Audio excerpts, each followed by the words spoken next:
It's an eater of light. Quick, have some light. Nom nom nom nom nom nom nom nom nom nom nom. Nom nom nom nom.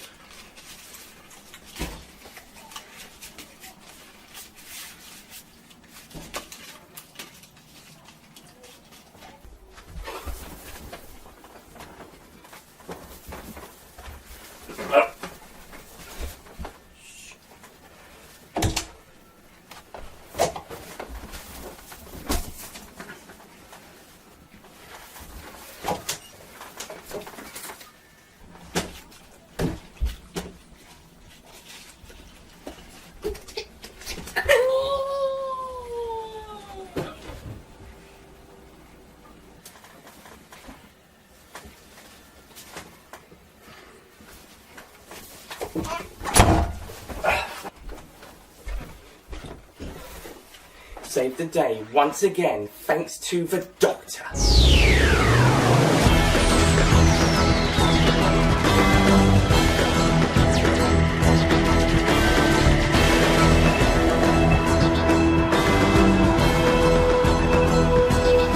Hello ladies and gentlemen, Nick here, and welcome to my review of Doctor Who, The Eaters of Light, which I think must be my 197th video. I have to double check, but I think I'm on 196 at time recording, so this would be 197. And also my other channel is in the 90s as well, so yeah, so I'll be hitting 200 videos on my Nicholas Payne channel, probably with the Dr. Falls review, and I'll hit 100 on my Nick Payne channel, maybe again with the Dr. Falls review sketch. Maybe, we'll see. Could be a later one, it could be an early one. So, with this episode, we see the return of Rona Munro, hope I said that correctly, who wrote Survival, the final Doctor Who episode of the classic series. I should say story, it was the final 3 episodes, sorry about that. And it's the first classic series writer to return to the show, released for television. I know Terence Dicks did some of the books. I think there's been other classic writers doing some of the books and comics and stuff. Maybe Terence Dicks certainly for some of the books like Made of Steel and Judgment of the Judoon, I think, and maybe I'm a Dalek. Oh, no, that one might have been Gareth Roberts. Terence Dicks did some. And now we've got Rona Munro. So, and also Mark Platt was given with thanks to credit for the Rise of the Cyberman and Age of Steel stories. So maybe he'll come back. Maybe he'll write the next Cyberman story next year. I think a lot of people will probably want that. I know. Maybe my friend Matthew Moore, two of his favourite stories are Silver Turk and Spare Parts, and those are by Mark Platt. So he'll probably want Mark Platt to write a Cyberman story for the 13th Doctor. I wouldn't be surprised if other Big Finish fans, especially of Mark Platt's work or Cyberman stories, would want that. As for Eaters of Light, it's a very good story. It's not brilliant. Then again, Empress of Mars was a great story, but wasn't brilliant. Sorry for any background noise. I should have said at the start. From last week onwards, but window's going to be open, so there'll be background noise. The window's going to be open for air and maybe sometimes the door. So, in this story, the Doctor, Bill and Nardole travel back to ancient Aberdeenshire. Well, not ancient, Roman times. So Matt will again be happy because it's in Aberdeenshire. He lives in that county. Bill has a theory about what's happened to the Roman army, the Ninth Legion, who are up there. I don't think we get to know what her theory is. So they just investigate. I might have to rewatch it to check, but I don't think she does say what it is. Please correct me.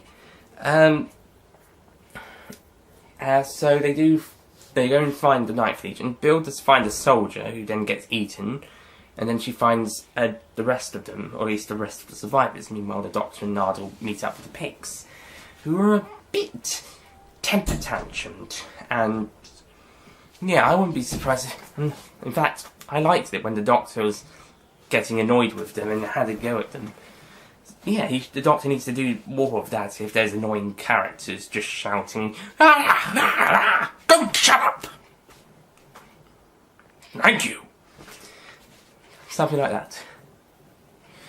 And then he finds the gateway, and Nardole becomes accustomed with the pits. They're not quite Celts. They could be, but they're known as the pits. No, they're pits, not Celts. Celts are England and Wales, although they're Scottish equivalent to Celts. The Doctor is away for 2 days after just being away, or is from his point of view only a few seconds.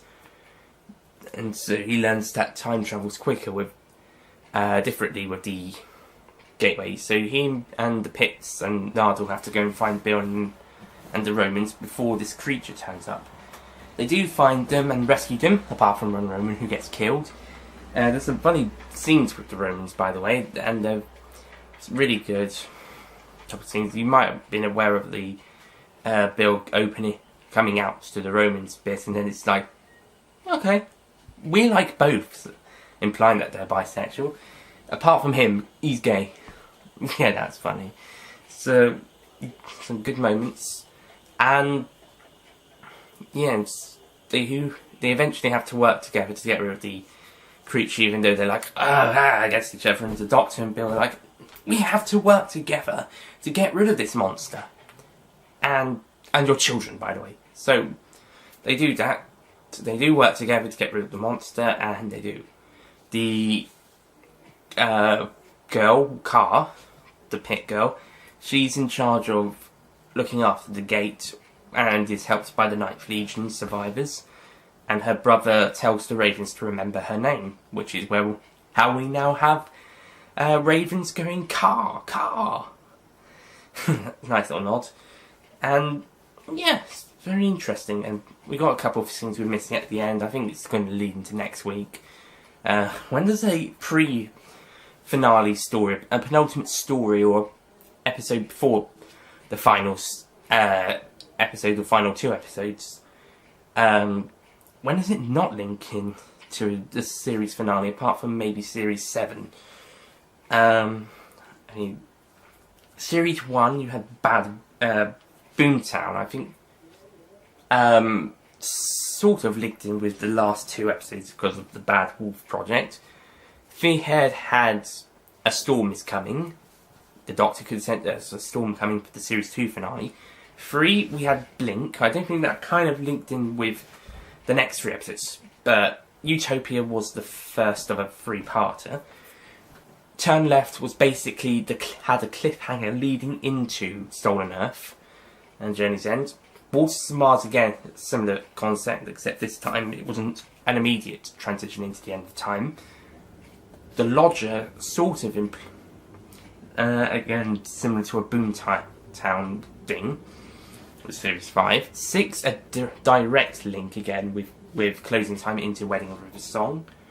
7, I think, is the least one. There isn't really much apart from the Doctor still trying to work out Clara's mystery and Nightmare in Silver into Name of the Doctor. Specials, there isn't any from Day of the Doctor to Time of the Doctor apart from the Translator stuff. I count the 2013 specials as a separate series, like the 2008 to 10 ones, or as part of Series 7, like 8 to 10 ones as part of Series 4. It's on and off each day. It's like the Christmas specials, being e.g. Christmas Invasion, sometimes it's Series 1, sometimes it's Series 2. It's a bit confusing. Series 8, there is you see Missy on the iPod watching the Earth and the solar flare, and then the next episode is Dark Water. And then Series 9, again, a bit like Series 3, you got the 3-parter, so if you do if it's a 3-parter, then you've got Sleeping War does not connect to the next 3. Face the Raven has the cliffhanger into Heaven Sent and Heaven Sent into Hellbent. Technically, that being a 2-parter. And now we've got this one. We've got Missy at the end, and the Doctor's like, And then, well, I don't know if he's like, but Missy in the TARDIS, and next week she's going to be doing stuff outside the TARDIS. So we'll see how that goes. The CGI creature was, well, that was very noticeably CG. I mean, they've been doing a lot of good stuff with prosthetics in the last couple of last episodes, I mean. And although the CG creatures haven't worked, this one is probably the most obvious use of the CG monster in the series. I think the least obvious is probably that wasn't a practical, was probably the pilot, the puddle creature in puddle form, or before it became a full woman. Smile had practical, Thin Ice and Oxygen had CG, although Oxygen also sort of practical. Not Oxygen, not Oxygen again probably was as well, mind you. And sorry for wobbling. And the monks were pretty much practical, as were the Ice Warriors. Yay, we didn't see CG Ice Warrior face in last week's. So yeah, this one looks like the most CG of the monsters of the series. We didn't get to see much of it in full part of the time. And it's not like the Crephaeus from Series 5. Vincent the Doctor, where it made sense not to see much of it because it was building up. This one we could have been seen a bit more of until the end. I suppose maybe it was trying to keep mystery or something. And for a monster they had to get rid of, it was alright, but it didn't really do much. It was just there, really. But the characters were alright. As soon as they started working with the Doctor and Bill, or with each other, then that's when they got good, because before that it was like, oh god, not these types of characters again. At least for the Pits. The Romans weren't so bad. Which is funny considering what they had done beforehand. And yeah, this is a good episode. It's not brilliant by any chance, but it's still great. It took me a while to warm to Survival, but I think that's one of the better ones of the 7th Doctor's era, and probably the best of season 26. So that one's a 9 out of 10 Survival. And yes, that is better than this one. This one is good, but it's not as good as Survival. I don't even know if it's as good as last week's episode. I think I would now take it over Live of the Land. I think I'd give that a 7. I'll do the re-ranking of the score in the countdown video next January, after the Christmas special, because I'm counting the 2 Christmas specials. But, yeah, I'd give Lion of the Land a 7 out of 10 now instead of an 8. Which was originally going to be a 9, as you're probably aware if you watched the review. But here I'm going to give Eaters of Light a 8 out of 10.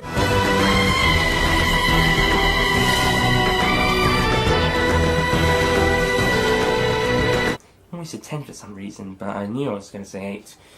Yeah, 8 out of 10. It's a pretty good score.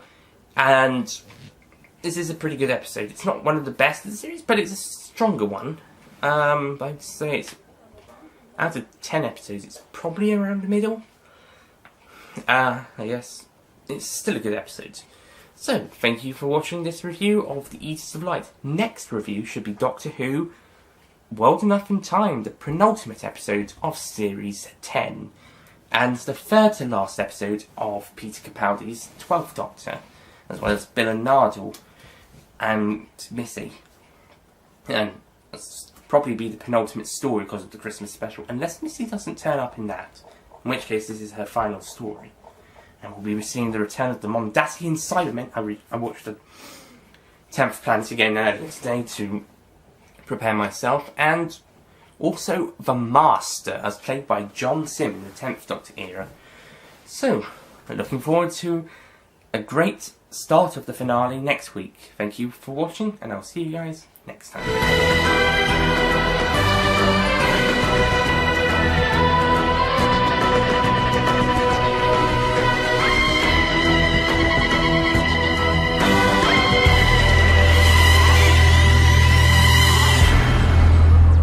Right, here we go. Done the sketch, so review time.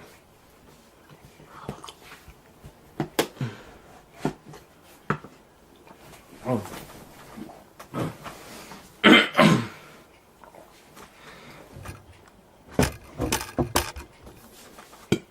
Something's wrong.